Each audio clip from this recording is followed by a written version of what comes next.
Bonsoir, Monsieur le Président. Merci, monsieur. Bonsoir. Merci d'être venu beaucoup. Avant d'entamer mon speech, je voulais dire à mon peuple que le Cameroun souffre parce que nous sommes encadrés par les opportunistes politiques à tous les niveaux, que ce soit sénateur, député, maire. Aucun ne se présente comme patriote. À Manfé, nous avons un avocat, le fils spirituel de Ebbe Tabi, qui s'appelle M. Tabé Tadjon, le meilleur avocat. Mais est-ce qu'il travaille pour son peuple? Il ne travaille que pour son ventre. S'il pouvait travailler pour son pays, même pour les enfants de Manfé, nous éviterons cette guerre civile qui s'annonce.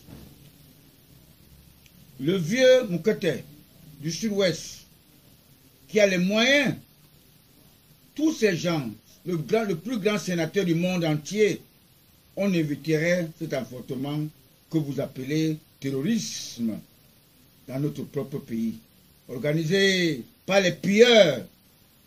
Bokam Jean-Baptiste, qui a déclaré que le Cameroun, qui est les terroristes, ça me surprendrait.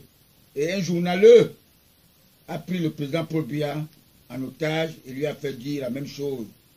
Alors si le président, le ministre de la Défense, chef de la Défense, M. Betia Somon, m'avait consulté, on aurait évité cette guerre civile qui se prépare.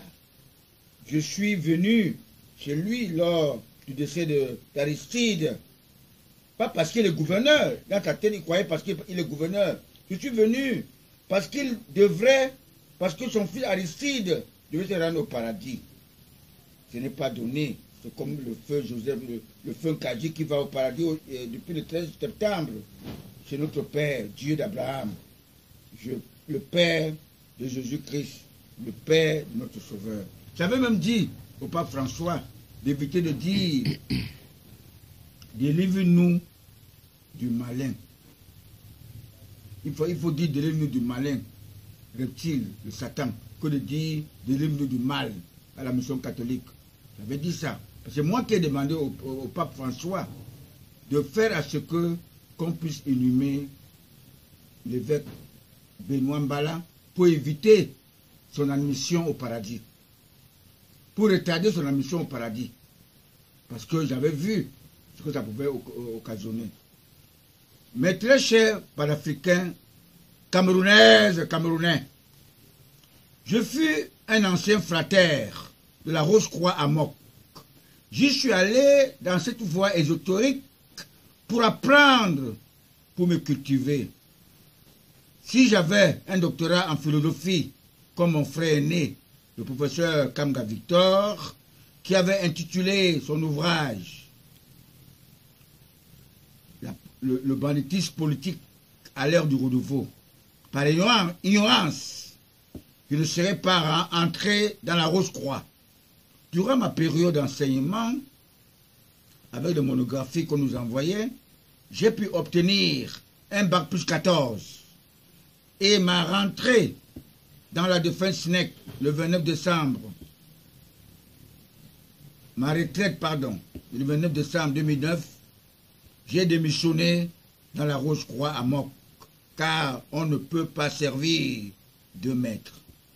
L'association que j'ai eu l'inspiration des bons anges de Dieu, qui avait été légalisée le 26 mai 2014 par le préfet du Vouri, Nassiri Paul Biya, nous étions baptisés à Snatodep, au niveau national, c'est-à-dire au niveau du Cameroun. Cette association qui est uniquement pour la cause des retraités au Cameroun. Les rescapés de l'ancien régime du président Amadou Ahidjo, l'homme du code noir français, qui avait pour parrain Dr Paul Louis Ojola. Régime de dictature sauvage, et que nous étions tous apprivoisés.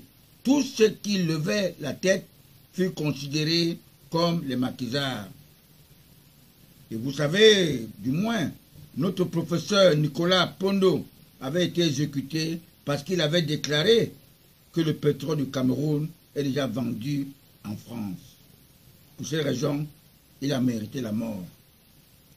Comme Jésus-Christ, notre Sauveur, avec toute sa famille, avait déclaré que je reviendrai juger les vivants et les morts. Nous avons changé notre dénomination de l'association apolitique en contrat, collectif des travailleurs retraités de l'Afrique centrale, aussi parce que l'Afrique centrale est entrée dans la zone CEMAC, communauté des États monétaires de l'Afrique centrale. Et nous avons nommé le président Paul Biya comme président d'honneur